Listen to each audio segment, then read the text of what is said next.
Howdy folks, I'm Practical Phosphorus, painstakingly posing prissy penguins. I'm Amber. And here are more prissy penguins for us to pose, mainly Amber's. They're prissy penguins. As you can see, this is our 1000th episode, and we have party hats on that are completely invisible due to the fact that they're reflective. Yeah, they're mostly invisible. I finally found a good use for the jovial Bobstein book. Yeah, and you lost my joke I had picked out in the process. Oh no! Let's get started. Alright folks, our first letter is titled, Am I a Jerk for Telling My Brother That He Walked Himself Into a Hole and Having Little Sympathy for Him? I am a 24-year-old male, and I have a brother Dave, who's a 30-year-old male, who's engaged to Tanya, a 36-year-old female. Now I love my brother, I do, although if I'm being honest, Tanya is way out of his league. She's successful, has 2 bachelors and a master's, owns her own 5-bedroom house, 2 cars, speaks 3 languages, and is pretty stylish. I honestly don't know how Dave landed her, but proposing was one of the smartest things that he could have done. After they got engaged, Dave moved into Tanya's place, and in her bedroom closet, she has a custom-made safe. The only reason I even know about the safe is because Dave told me and a few of his friends about it when we were at the bar. I would have wrote it off as an interesting but unnecessary fact that I didn't need to know. One of Dave's friends, however, Carl, 30-year-old male, started subtly probing him for more information. Like, how big is the safe? What's in it? Is it one of those fancy voice-activated ones? Etc. Dave admitted to not knowing, and when asked, Tanya said that it had important documents and some cash, etc., but refused to let him see or give him the passcode. Big mistake, confessing that because almost everyone started giving Dave a hard time about Tanya not giving him the code, telling him that since they were going to get married, he would be entitled to know, and even helped him come up with strategies to get Tanya to give him the code. I spoke up a couple of times saying that this didn't sound like a good idea, but I was shut down because I wasn't in a relationship. Fair enough, so I left it alone. Cue to the fights between Dave and Tanya about the lack of trust and no honesty, and what if there was. Eventually, Tanya agreed to give him the code, but under the promise that he would only ever go in there if Tanya passed before him. Dave felt like such a big man when he told us that he won, and when he invited us all over to his place, Tanya was out of town, Carl and a few others started giving him a hard time again, thinking he lied about Tanya giving him the passcode and wanted him to prove it. Dave eventually caved to the pressure and took everyone upstairs.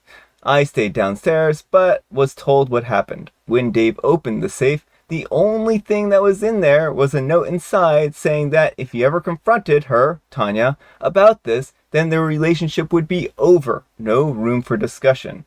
Carl and the others ragged on him, and Dave kicked them all out while I stayed to help clean up.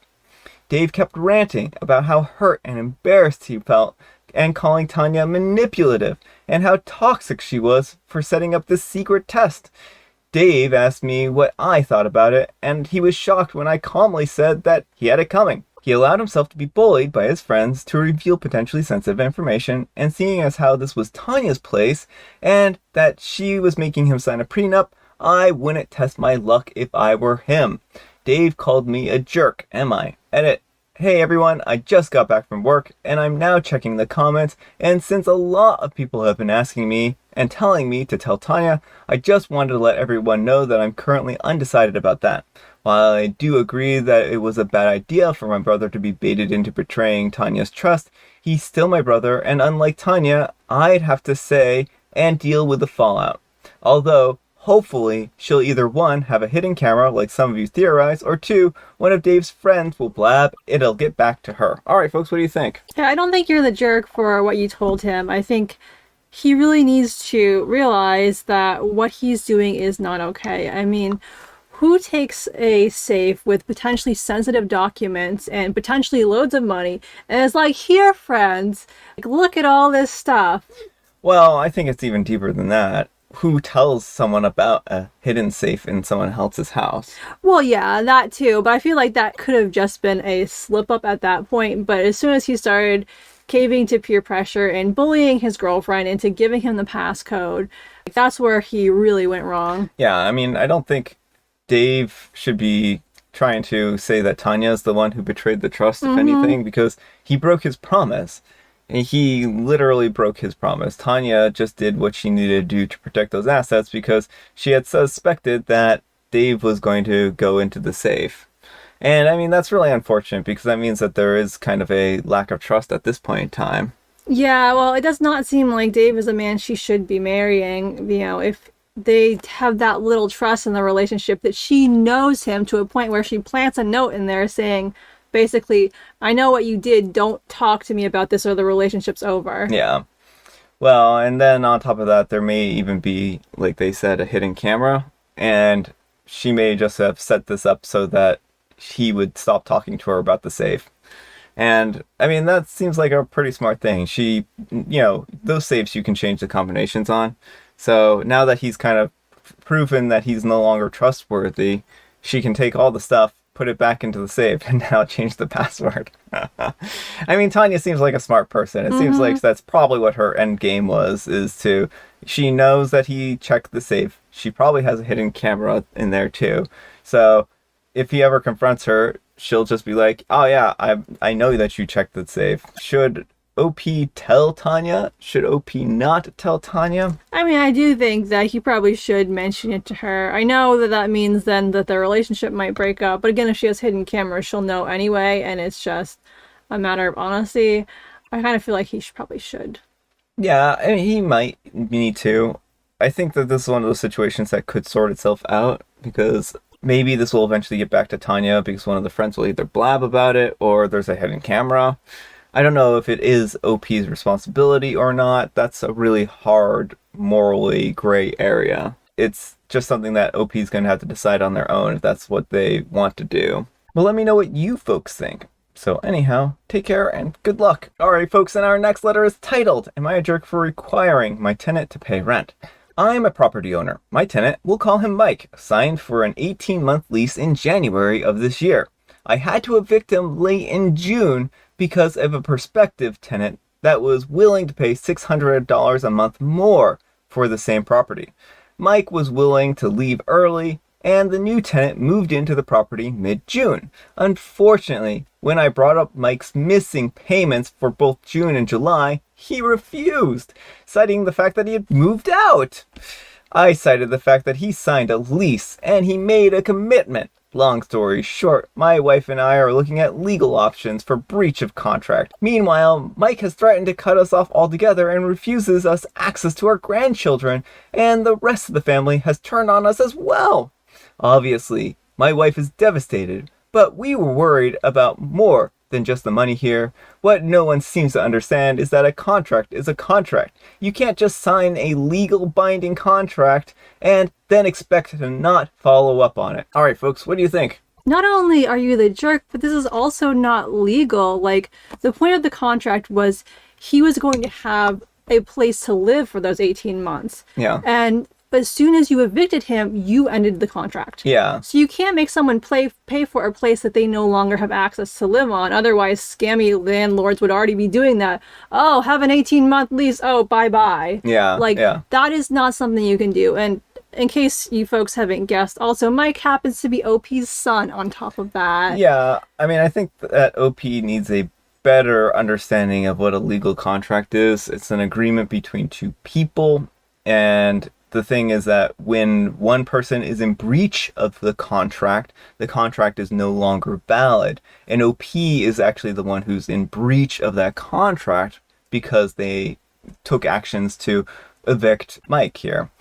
And I don't know if this was a formal eviction or if this was something where they just both agreed to go their separate ways. At the end of the day, OP needs to understand that this is no longer a legally binding contract. Right, like either way is not going to hold up in a court of law. As soon as OP's like, oh yeah, I kicked him out, like whether he did it formally or not, the judge is going to look at him and be like, okay, just get out of here. Yeah.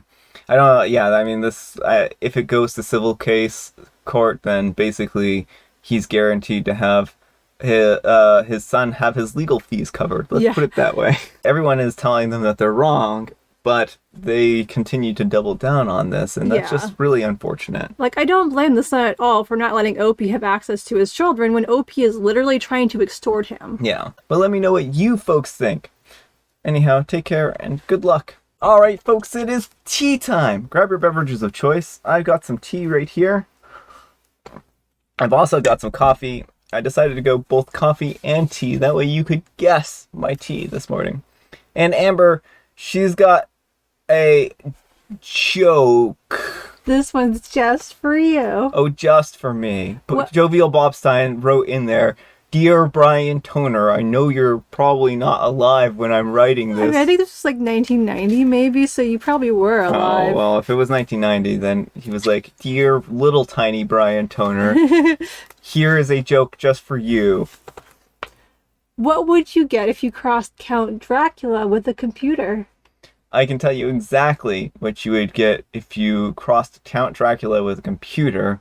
You would get a very electrocuted Count Dracula, who was thought that electricity was just another form of blood, but it wasn't, and it turns out that it's very shocking. Love at first bite. BYTE. Yeah? Oh no, poor Jovial Bobstein. He tried. He tried. I thought it was cute. And I have Mega Mint. Amber, so to celebrate the 1000th episode, remember, we do have the party hats here. I do want to Yes. throw them on just for a second. So congratulations. Thanks to everyone for watching 1000 episodes here. Even if you haven't watched all 1000 of them, It's your homework now. that's apparently your homework. Amber is assigning you homework to go back through and watch all of them. I'm just kidding. But yeah, thanks for everyone for sticking around. It's been a lot of fun. Hopefully we'll get another 1000 episodes out of this. And Amber, what's your favorite episode? I mean, it's really hard to say. There's so many fun ones, but I really love the Halloween one we did last year. I mean, anything Halloween is fun, and so I had a lot of fun with the Halloween one. Yeah, what was the Halloween one about? I don't remember. I just remember it was fun. Oh. And we had costumes. Amber's like, I don't remember what it was about. Well, but we had record so many stories. I Yeah. remember they were Halloween related stories. Oh, maybe that was the one with the pumpkin, Peter Pumpkin Eater one. Oh, that one, yes. Where she basically came to show up at the party with a pumpkin costume. And Yeah, the friend that he was cheating with. And yeah, we had a big edit later where it turned out, oh yeah, this is not a good situation. yeah. You know, the one that always sticks in my mind is the one where somebody got this dog. They found this dog and they checked for microchips or something like that and posted pictures of the dog online. And then the person was like, "Oh, by the way, this is my dog," even though they had the dog for like a few years. I mean, that one always kind of stuck out to me. I mean, I don't know if it's my favorite episode, but it's one of the ones where I'm like, oh yeah, I don't know how I feel about that. Yeah, well, there are just so many outrageous stories. It's like I can't even like they all just kind of blur together in my mind at some point. 'Cause, Yeah. you know, we're doing like 2 or 3 or 4 a day every day for lots of days now. Yeah. Let me know if you folks have a favorite episode that you enjoyed. Yeah, that actually like maybe for 1,000 subscribers or something. If people have favorite stories they want to see us like recover, like someone suggested doing like a top 10 or even like top 5 for the centrifuge or something like that. Yeah. If you think you have any centrifuge-worthy stories, let me know. I'll see if I can hunt them down. There are a lot. Maybe 1,000 episodes, but it's more like 3,000 Stories. stories. All right, folks, that's all the time we have for today. Thank you so much for watching. Happy, spectacular, special Saturday. Thanks to Amber for joining me today. Thank you for having me. Amber, we need some kind of moral advice and or guidance, and please have it to deal with 1,000 of something. 1,000 of something. Do not open safes you're not supposed to open in front of your friends just to prove that you can. There could be thousands and thousands of dollars and other bad things that your friends should not have access to, and it could go very badly. So, Yes, bad things like money. Money is bad. well, they could steal the money, is what I mean. Like, I mean, if you type it in the passcode and they see it, like, there's nothing stopping them from coming back and taking it all. I know. I was just kidding. But money, you know, it does have its downsides too, so. Yes, thanks so much for watching, and we'll see you all tomorrow. Bye!